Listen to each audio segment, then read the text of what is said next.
మీ నోళ్ళు మూతపడే వరకు, ఇంకొకసారి నా గురించి మాట్లాడాలంటే మీ నోళ్ళు మూతపడే వరకు అందరి చేత మాట్లాడిస్తాను, గుర్తుపెట్టి. ఇంకా సభ్యత సంస్కారం కాదు అని చెప్పి నేను మాట్లాడలే. ఇంకా మీరు స్థాయి దాటేశారు. మీరు ఎవడన్నా సరే మీరు మీ వాదనే చెప్తా, మీ కుల వాదనే చెప్తాను కాపు నాయకులందరికీ. మిగతా కులాల్లో చూసారా ఎక్కడన్నా? జగన్ గారి సామాజిక వర్గంలో చూసారా వాళ్ళ కులం నుంచి కూర్చున్న నాయకులు మాట్లాడారు ఎప్పుడన్నా? నువ్వు ఓడిపోతే నీ పేర్లు మార్చుకుంటాను ఎవరన్నా మాట్లాడారు అట్లా? ఎవరు మాట్లాడారు అట్లా? మాట్లాడరు. చంద్రబాబు గారి గురించి మాట్లాడారు, నువ్వేం చేసావు అమ్మవారికి అని మాట్లాడతారో? మాట్లాడరు. మీరు మాట్లాడతారు. అసలు మీరు ఒకసారి లోపల ఆలోచిస్తారా? ఈరోజు మీ అందరికీ చెప్తా ఉన్నా, నా చుట్టుపక్కల చాలామంది నాయకులు ఉండేవాళ్ళు. కానీ నేను ఇప్పుడు ఉదాహరణకి ఈయనే ఉన్నారు, ఆర్ఎంఆర్ గారు ఉండేవాళ్ళు, జేడీ గారు ఉండేవాళ్ళు. ఎక్కడికి వెళ్ళినా, రాజమండ్రి ఎక్కడికి వెళ్ళినా, ఈస్ట్ గోదావరి ఎక్కడికి వెళ్ళినా జేడీ గారిని పార్టీలో చేర్చుకోవాలని, జేడీ గారిని పార్టీలో చేర్చుకోవాలంటారు. వచ్చారు, మెంబర్షిప్ పెట్టాం, వైజాగ్ పార్లమెంట్ ఇచ్చాం, ఓడిపోయాం. అతను సినిమాలోకి వెళ్ళిపోయి నేను వెళ్ళిపోతాన్నారు. నాతో పాటు తోట చంద్రశేఖర్ గారు ఉండేవాళ్ళు, ఆయన బీఆర్ఎస్కి వెళ్ళిపోయారు. ఇప్పుడు మీరందరూ 3,000 మంది, ఇన్ని వేల మందికి పదవులు వచ్చినాయి. ఎందుకు వస్తాయి? మీరు నిలబడ్డారు కాబట్టి పదవులు వస్తాయి. వాళ్ళు ఉండంటే వాళ్ళందరూ రాజ్యసభ సభ్యులు అయిపోయాలేమో నాకేం తెలుసు, పార్లమెంట్ సభ్యులు అయిపోయి నాకేం తెలుసు. ఇవన్నీ వదిలేసి నా పక్కన ఆయన నిలబడితే కూర్చోబెట్టి మనోహర్ గారు సాగు కొడతా ఉంటారు నన్ను కూర్చోబెట్టి. నేను మీకు ఈరోజు చెప్తున్నా, నన్ను విమర్శించే కాపు నాయకులందరికీ మనోహర్ గారిని పెట్టుకుంటా, మీరేం చేస్తారో చేసుకోండి. ఎందుకంటే అలాగే మీకు నా పక్కన రమేష్ గారు ఉన్నారు. ఆయన ఎందుకు వచ్చారు? నేను గెలిచినప్పుడు రాలా. 2014 తర్వాత నేను కులాల ఐక్యత అనే ఒక సామాజిక సత్యాన్ని నేను అర్థం చేసుకున్న వ్యక్తి. ఆయన అన్నది ఏంటంటే, మేము విజయవాడలో మేము గొడవలు చూసాం సార్, కులాల మధ్య వ్యాపారం అన్నీ అంటే మానవ సంబంధాలు దెబ్బతింటాయి. నాకు మీ భావం నచ్చింది నాకు. అందుకని నేను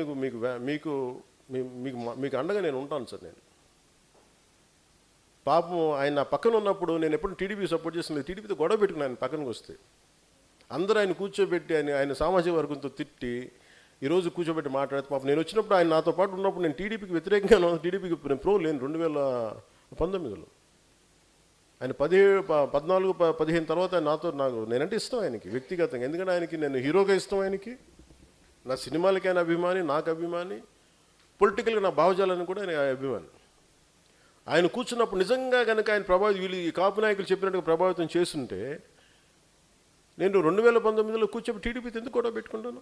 అంత మాత్రం కామన్ సెన్స్ మీకు లేదా కాపు నాయకులందరికీ, మాట్లాడే వాళ్ళందరికీ? ఇంకా మీరు ఎక్కడో చోట నేను చెప్తున్నాను, మీరందరికీ ఇలాంటి కులాల గురించి మాట్లాడినప్పుడు మీరందరూ సాధకులందరూ ఏకబిగిన మీరు మాట్లాడు, సామాజిక మాధ్యమాల్లో మాట్లాడండి. నేను ఇప్పుడు మీకు చెప్తున్నాను, మాట్లాడండి బలంగా. జనసేన తాలూకు మూల లక్షణం పోరాటం చేయడం, అన్యాయం మీద, ఒక అభాండం మీద పోరాటం చేయటం. మీరు మెత్తబడిపోయి కూర్చోబెట్టి అలాగే మెల్లిగా అని కూర్చోబెట్టి బండగణేష్లా ఉండకండి. మీరు అందరూ గట్టిగా ఉన్నాను, అభిప్రాయం చెప్పండి బలంగా. ఎందుకంటే చెప్తున్నాను, నేను కొన్ని నిర్ణయాలు తీసుకుంటాను. నా దేశ సంక్షేమం కోసం తీసుకుంటాను, మన దేశ సంక్షేమం కోసం, లేదంటే మన రాష్ట్రం కోసం తీసుకుంటాను, మనందరి భవిష్యత్తు కోసం తీసుకుంటాను. నేను మళ్ళీ చెప్తున్నాను, మీరందరూ కులాల చట్టాల్లో కూరుకుపోకండి. కులం అనే సామాజిక సత్యాన్ని గుర్తించండి, మతం తాలూకు గౌరవాన్ని పాటించండి, మీ మతాలను ఆరాధించండి, ఎదుటి మతాన్ని గౌరవించండి, చట్టాలను గౌరవించండి. అంతేగాని కూర్చోబెట్టి మనమే వైలేట్ చేసి మనమే తిట్టేసుకొని ఇంకా సమాజాన్ని విడగొట్టిన చండాలను చాలు. ఇంక కలపడం మీద దృష్టి పెట్టండి అందరూ. సాధకులుగా నేను ఇచ్చే మీకు సలహా నేను మీకు ఇదే. ఎందుకంటే మీరు వాడు గుర్తుపెట్టుకోండి, హసీనా గారు మీరు ఎన్ని మెంబర్షిప్స్ చేశారమ్మా? ఓకే, ఆవిడ 200 మందికి ఆవిడ నాయకురాలు. ఆవిడ 200 మందిని కదిలించగలదు. ఆవిడ బలం. అలాగే మీరు 20,000 మంది పైచిలుకు సాధక్స్ ఉంటే మీరందరూ కలిపి 21 లక్షల మందిని తయారు చేశారు. మీరు 20,000 మంది direct connected to 21 lakh cadre ఉద్యమీస్. ఇది దేశానికి ఎంత బలం. వాళ్ళందరూ ఏకాభిప్రాయంతో ఉంటే ఎవడన్నా గొంతెత్తుతాడా మన మీద? మీరు కూర్చోబెట్టి ఒక వెబ్సైట్ ఏదైనా పిచ్చి వాగుళ్ళు వాగితే మీరందరూ స్ట్రైక్ కొడితే అసలు వెబ్సైట్లు ఉంటాయా? మన అకారణంగా ఎవడు వెబ్సైట్ మీద స్ట్రైక్ చేయం, కానీ నిజంగా చేస్తే.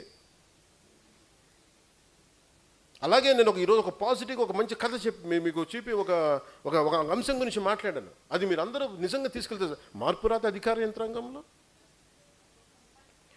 నేను ఆ బలాన్ని 12 సంవత్సరాల తర్వాత ఈరోజు మీరు ఏం చేయాలని నేను నిర్దేశిస్తున్నాను, ఆదేశిస్తున్నాను. మీకు 15 సంవత్సరాల తర్వాత నేను ఆదేశిస్తున్నాను. నిన్న కూడా సభలో చెప్పాను, నేను సేనాని మీరు చెప్పారు నాకు. నేను జన చైతన్యం అయితే జనవాహిని ఇలాంటి పేరు, జనసేన అని పేరు పెట్టాను, గుర్తుపెట్టుకోండి. సేన మీరు యుద్ధం చేసేవాళ్ళు, చేతులు మడుచు కూర్చునేవాళ్ళు కాదు మీరు. అకారణంగా నిజంగా తప్పుంటే తప్పు సరిదిద్దుకుంటాం, ఒక మాట అంటాం పొరపాటైంది సరిదిద్దుకుంటాం, ఒక విశ్లేషణ పొరపాటు అయిపోయింది పొరపాటు చేసాం సరిదిద్దుకుంటాం. అంతేగాని సహనం, మితిమీరిన సహనం మంచిది కాదు, గుర్తుపెట్టుకోండి. నేను సరైన ఆదేశం మీకు చెప్తాను. పార్టీ హైకమాండ్ నుంచి మీకు సెంట్రల్ ఆఫీస్ నుంచి మీకు వస్తుంది. You respond as one. ఒక బీహై ఉంటుంది చూసారు, ఒక తేనెటీగల సమూహం, అలా రెస్పాండ్ అవ్వండి అంతే. అలాగే స్థానిక బాడీ ఎన్నికల్లో మీరు బలంగా ఉండండి. మీరు గత ప్రభుత్వంలో మీరు నిలబడినప్పుడు అందరూ గర్భిణీతో ఉన్న ఆడబిడ్డ వెళ్ళి పంచాయతీ నేను గెలుస్తాను, మా అన్నయ్య చెప్పాడు చేస్తానని చెప్పి వెళ్ళిచ్చారు. అంత నిలబడ్డారు. ఆ పోరాట స్ఫూర్తి, ఆ పోరాట పటిమ మీరు మర్చిపోకండి, అది మటుకు మర్చిపోకండి.